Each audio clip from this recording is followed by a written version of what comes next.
They thought the fire ended the fight, but what if that blaze was only the opening shot? Tulsa King Season 3 Episode 2 doesn't just burn down a house.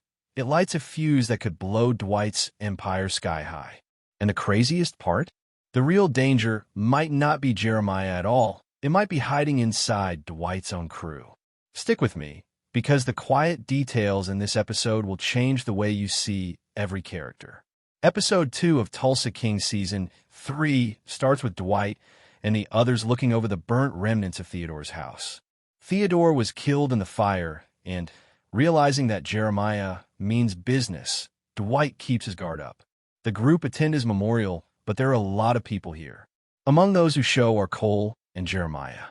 Dwight makes his presence felt and confronts Jeremiah, cursing him out and warning that he won't be so easily dealt with like many of the other lackeys he's been pushing around.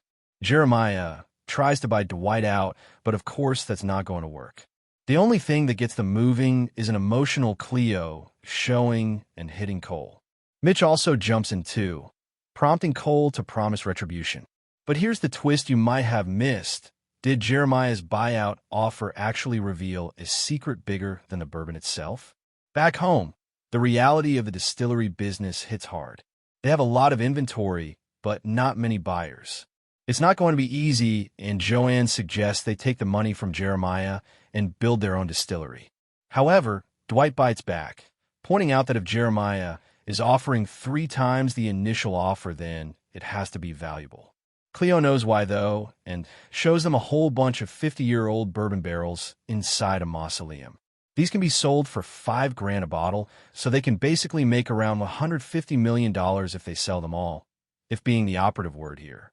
But if a single barrel is worth that much, who else might kill to get a taste of it? Unfortunately, they're not going to get much money from the house. Insurance adjusters chalk up the fire to human error, but in reality, they're all in Dunmire's pocket and the whole town is against them. All of this basically means they're all in on the distillery business for the time being. The group gets set up and recruits some new faces, including Tyson's dad and a distributor that's under Dunmire's thumb, Walden. However, Walden is obviously caught between a rock and a hard place here. And if Walden cracks under pressure, what dangerous domino does that push next? Cole shows to see Cleo that night and apologizes for what happened at the memorial. Mitch is right under his skin, and even more so when Cleo gives him the cold shoulder and calls Mitch a much better man than him. Meanwhile, Bill visits Dwight and isn't happy about being kept in the dark, and about how he's ruffling feathers with Dunmire and his crew. Well, that soon changes as they have an idea to use Bill for their distribution woes. Joanne and Dwight want to use his trucks that are usually used for the laundry business and use them to put liquor on shelves. In exchange, Dwight hardballs him and decides to give the guy a 7.5% cut. Vince calls Bill in the midst of this to be updated on what's going on, while Bodie pretends to let bygones be bygones with Bill's man. But in reality, he's holding a serious grudge.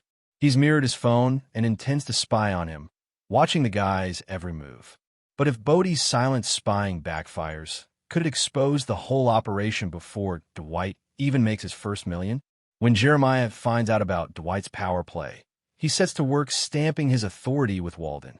The guy is adamant he won't work with Dwight, but to prove his point, he once again has his men beat him down into submission. Interestingly, Dwight also crosses paths with Cal Thresher, who's currently running for governor.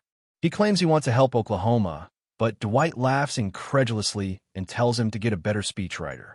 When Cal wins his seat, Dwight wants to use Cal as his go-to guy to do him a favor and open doors for the distillery business. Given how many skeletons he has in his closet, Dwight has the key to unlock all of that, so it's not like Thresher has much of a choice.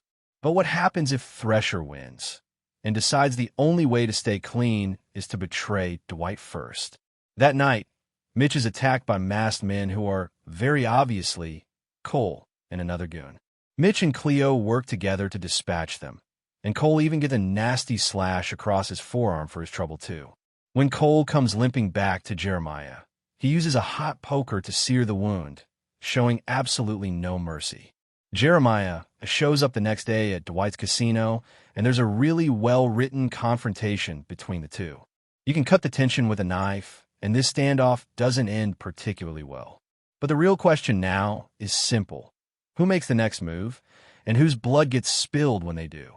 This episode doesn't just set up a turf war. It hints at a storm where every alliance, every secret, and every bourbon barrel could explode at once. So what do you think? Does Cleo's discovery light the match that burns Jeremiah, or does Dwight's own ambition finally burn him instead? Drop your predictions in the comments. Hit that like button if you caught the hidden power plays, and subscribe so you don't miss the next twist in Tulsa King.